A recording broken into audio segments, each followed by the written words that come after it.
भाइयों, आज की वीडियो में बात करने वाले हैं कि गन्ने में मिट्टी चढ़ाते समय हमारे किसान भाइयों को ऐसे कौन कौन से आवश्यक कार्य करने रहते हैं जिससे कि उसकी गन्ने की फसल अच्छी ग्रोथ कर सके, गन्ने की एक अच्छी मोटाई आ सके, लंबाई जा सके अच्छी, और जिसके साथ साथ किसान भाइयों को आगे चलकर उसके गन्ने का उत्पादन अच्छा देखने को मिल सके।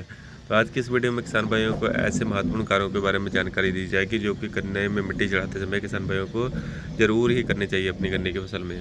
किसान भाइयों, गन्ने में मिट्टी चढ़ाते समय कुछ ऐसे आवश्यक कार्य हैं जो कि गन्ने की फसल को आखिर तक ग्रोथ देते हैं। जैसे कि मिट्टी चढ़ाते समय कुछ ऐसी महत्वपूर्ण खादें हैं जो गन्ने की फसल को देनी चाहिए। खादों के रूप में सबसे जो महत्वपूर्ण खाद है गन्ने को, वह रहती है किसान भाई पोटास। पोटास से किसान भाई गन्ने की एक तो अच्छी मोटाई और लंबाई रहती है। अगर आप अपने गन्ने की फसल में पोटास का प्रयोग करें तो एक तो गन्ने में ठोसपन बना रहता है, गन्ने में जो ठोसपन होता है उसमें पित्त नहीं आता, गन्ने में गन्ना पूरा ठोस मजबूत रहता है, गन्ने की जड़ क्षेत्र मजबूत रहती है और गन्ने की मोटाई भी अच्छी देखने को मिलती है और लंबाई भी काफ़ी अच्छी जाती है। तो पोटास की जो मात्रा किसान भाइयों को लेनी है वह 20 से 25 किलो प्रति एकड़ के हिसाब से अपने गन्ने की फसल के लिए पोटास की मात्रा लेनी रहेगी। और इसके साथ साथ किसान भाइयों को बोरान का जरूर अपनी खेत में प्रयोग करना है मिट्टी चढ़ाते समय। बोरान की जो मात्रा रहती है किसान भाइयों 3 से 4 किलो प्रति एकड़ के हिसाब से 1 एकड़ के लिए पर्याप्त डोज रहती है। बोरान गन्ने की मोटाई के लिए सबसे महत्वपूर्ण खाद है।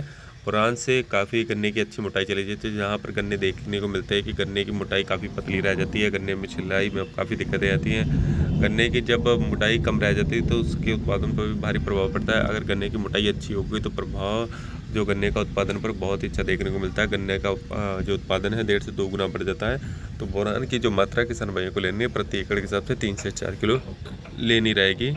और इसके साथ साथ हमारे किसान भाइयों को सिंगल सुपर फास्फेट का प्रयोग अपनी गन्ने की फसल में मिट्टी चढ़ाते समय करना चाहिए।